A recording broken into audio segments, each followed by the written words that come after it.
Hi, everyone. My name is Whitney. I'm a senior and a student worker at the University of Oregon Career Center. And as a soon to be graduate, I understand that there can be a lot of pressure and stress around finding our first career opportunity. Something that I find helpful is doing informational interviews. So today I'm here with um, Tina Ford from Kroger, and we're going to learn more about their company, their culture, and their industry, and perhaps a little bit about their entry level positions. So, hi, Tina. Hi. So as you said, my name's Tina Ford. I'm the talent acquisition specialist for Kroger General Merchandise.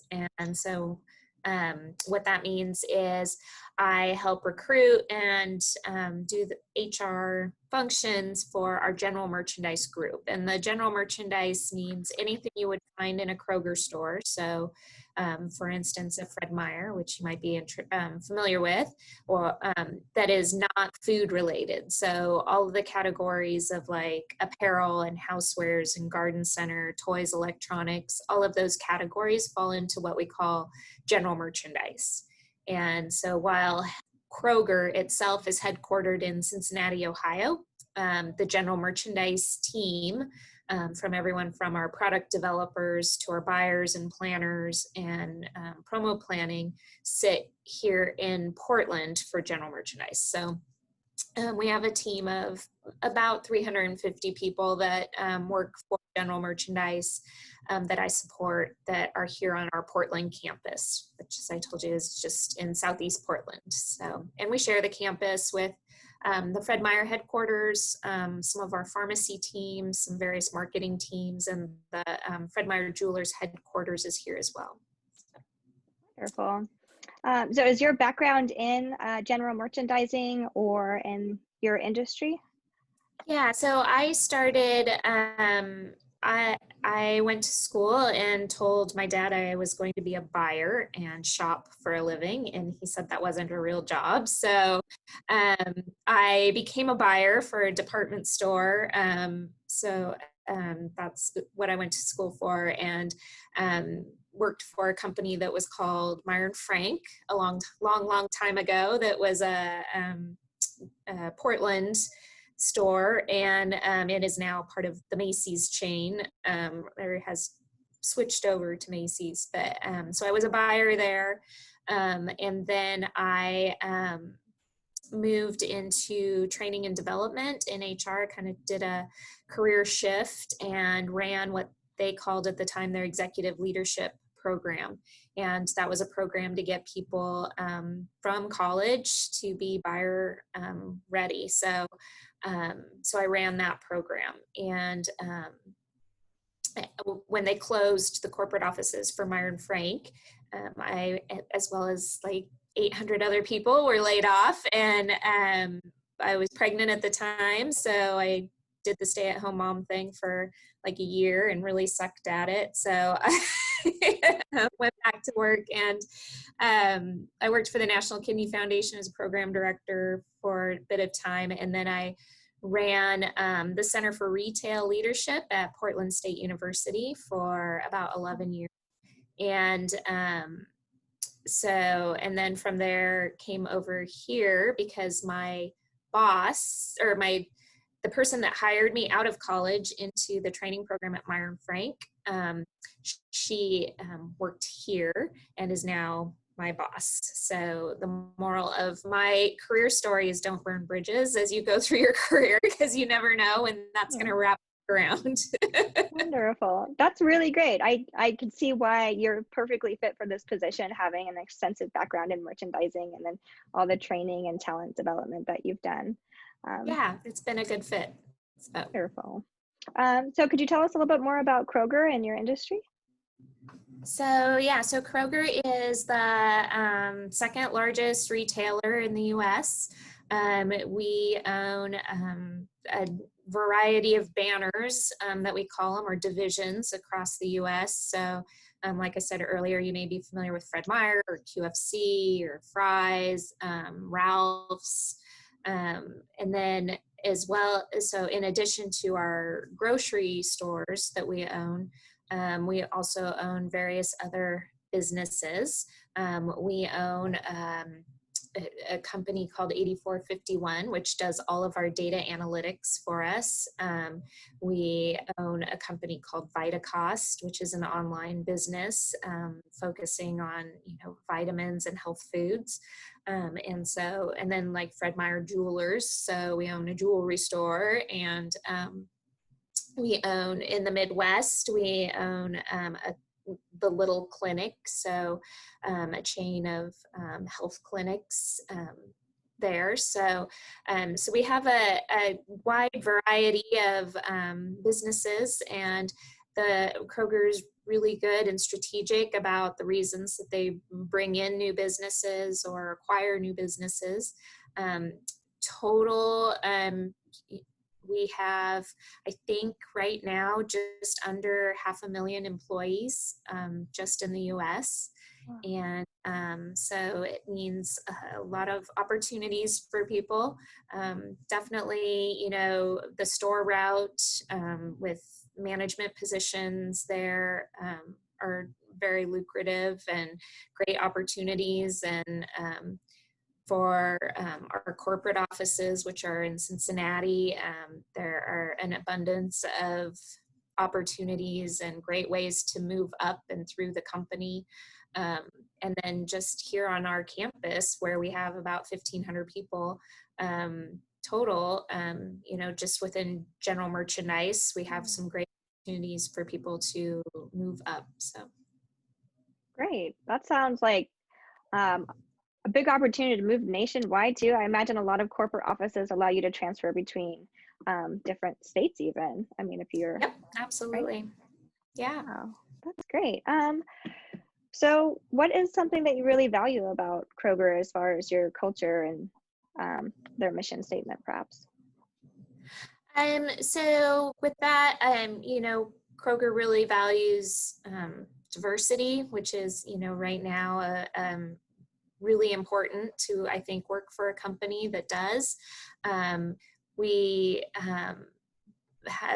feel like our leadership works with high integrity and has, just a very much cares deeply for our associates and our customers. And so, in these last few months, as we've gone through the COVID and, trying to figure out how we're going to operate and what we're going to do and how we keep our associates safe.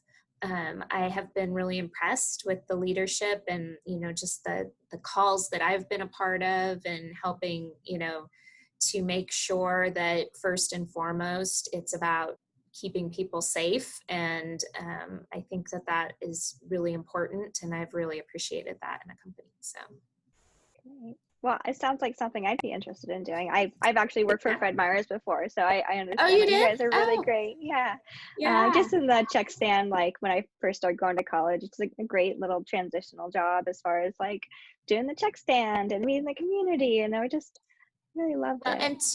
And to that point, and I don't know how long ago it was that you worked for us, but both part-time and full-time associates are eligible for tuition reimbursement. So we offer up to $3,500 a year, and then a total of $21,000 in a career with Kroger. So for people watching this that might be needing to help pay for some school, we do that. And it's fairly new, like within the last year or two, that they've really expanded that program. So it's very easy to get reimbursed, and they really value students. So yeah, I think it's really valuable for companies to kind of cultivate the kind of employees that they're looking for and invest in them in the long haul. And that's what it sounds like you guys are doing. Absolutely. So let's talk about opportunities then. Entry-level opportunities, whether it be corporate or non-corporate. What do those look like? And so the ones that I'm personally responsible for are within general merchandise. And so that's in our corporate office, the corporate office that sits here in Portland. And we do a summer internship program. So the interns, that's a 10-week program. you're placed in a buying or a planning office. You're given a project to work on over the course of the 10 weeks. And you present that at the end of the summer to the general merchandise group. And then you also, in addition to that, attend various classes, meet with different executives, and get a lot of day-to-day what it looks like as far as working in a buying office or a planning office.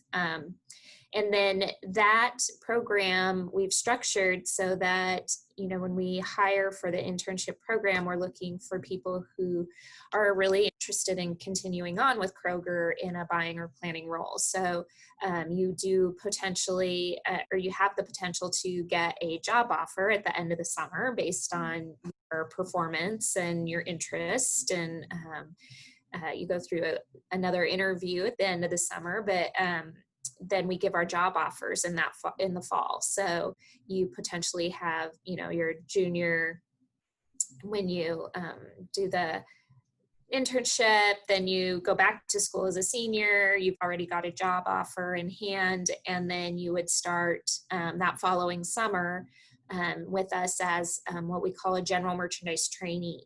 And that is a program we've put together to get you to be buyer or planner ready in about 3 years. So you are placed as an assistant buyer for about 18 to 24 months. We have a development plan that helps make sure you're moving along and getting the experiences and exposure to the different parts of the business, at certain times. And then once you've completed the assistant buyer development plan, then you go into an assistant planning role and you learn the planning side. And we feel that that's important for even if you only want to be a buyer or you only want to be a planner. But we want you to have both experiences as an assistant so that you have a good understanding of both sides of the business, because you work so closely as a buyer and a planner that it's important to know what the other one does, right? So you do the assistant planning position for about 12 to 18 months. And then you're what we call released. And when you're released, you get a promotion immediately. And then you can start to interview for buying and planning jobs as they open up with us. Okay. So, It almost sounds like a fellowship, like a company fellowship, where you get in, you get additional education and experience, and but you still have to compete at the end, which makes sense because, Yep. Yeah, there's a lot of people that Absolutely. probably go through the program. There are a lot of people that go through the program. We do keep, and it's not for everyone. So some people get weeded out pretty early. And it's it's a salaried role. So you're not just training, you're responsible for your assistant buyer duties and assistant planner duties.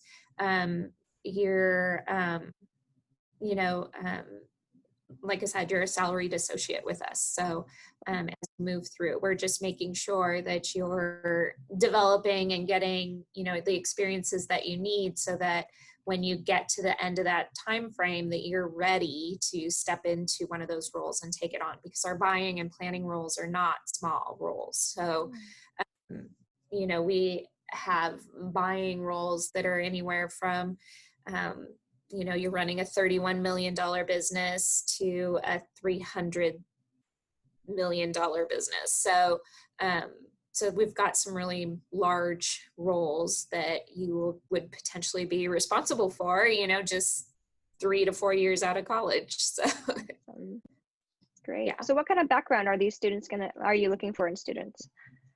I think what we've found, folks that have the best fit are, generally speaking, business students. Most, it doesn't really matter specific degree wise, management, marketing, finance, any of the business degrees are pretty good fits for these roles. As a buyer, you are, the things that you do are, you're picking the product that's going to go in the store. You're doing a lot of negotiating with vendors. You're, negotiating costs and ship dates and markdowns. You're deciding what's going to get advertised, what things are going to be priced at. It's very fast paced. So we're looking for someone who works well in a fast paced environment, someone who is interested in driving a business, because that's what you do as a buyer. You are in charge of your area. So you're doing all of that to drive your business and drive sales. So someone who's, has a passion for retail or business in general. On the planning side, it's a little bit different than the buying side. The planning side's a little more numbers focused. So the planner is more a checkbook piece of the relationship. So they work hand in hand with the buyer and they control the open to buy. They, do they look at, sales and past sales and help plan future sale, like what are things going to do. So it's very, there's a lot of strategic thinking involved. Anybody that goes into either of these roles needs to have a really strong Excel experience. So have a really good understanding of Excel and be able to maneuver and use Excel, because we do live in that here. So that is an important skill. I think people that are most successful for us, have good leadership skills, have really great communication skills. I think that that's really important, and the people who are most successful that have that. So I think that those are probably the top things that we look for. That sounds great. I think that students probably have a lot of opportunity to accumulate those skills through their time in college, and definitely build upon them in your internship program. Absolutely. Wonderful. See. So kind of just one last question here. And what kind of advice would you have for graduating seniors? Just generally. Just generally. I guess my advice for people who are graduating just is to take advantage of opportunities. So I think sometimes people get really set on a specific path or goal and aren't always open to where that could lead. So, for instance, I wanted to be a buyer, but then started looking at different pieces of the industry and found I was a really good fit, with working with people and training and that piece. And so ended up being open to going a different direction than the trajectory that I thought my career was on. So I think just trying things out, that doesn't necessarily mean jumping around from job to job all the time, but just being open to the different career paths that companies can take you. So for instance, within Kroger, you can be on the path to becoming a buyer or planner, but then if you are open to other opportunities, you have a whole host of ways you can get promoted and move up within the company. So, instead of just being set on, I only want to buy apparel, or I only want to be a part of the apparel team, but being open and knowing that if you move around a bit, because you could be the buyer of automotive oil, which is not exactly sexy, but you could, but that could give you open some other opportunities. And as you move up through the company, the more you put into your toolbox as far as skills and knowledge, the more you're going to be able to move up and run different businesses. And so I think just being open to new opportunities. Absolutely. I really appreciate how you put it at the end about building up your toolbox and how it strengthens your candidacy for whatever position you're going for, as long as you can show the diversity, back to the diversity piece of Kroger, of your skills, right? So. Yeah, absolutely. Great, thank you. That was a lot of really beneficial information. If students want to reach out and talk to you about any of the Kroger opportunities, how may they do that? They can through Handshake. We usually post our internship program there. That will be posted probably as we get closer to the fall. I'll put up a new posting. They can reach out to me via email. It's just tina.ford@kroger.com. I'm always looking for resumes. We also have, our job site, which is jobs.kroger.com. And that you can look at all the jobs across Kroger across the US. So if you can sort it by, if there's a specific state or region that you want to look for careers with, you can do that. So. And you're pretty close with the advisors and employer engagement team at the University of Oregon too, correct? At the Career Yes, Center? I do. I do participate in career fairs, or I did. I don't know what that's going to look like going forward. So yeah, I've been on campus quite a bit and plan to continue once we're doing that again. So yeah. Yeah, so the University of Oregon is here for any students that might want to help set any connections with you or meet you at the career fairs. So Yep, we great. appreciate your openness, and to any students that might need any help with in setting up informational interviews or any advice on that front, please look us up.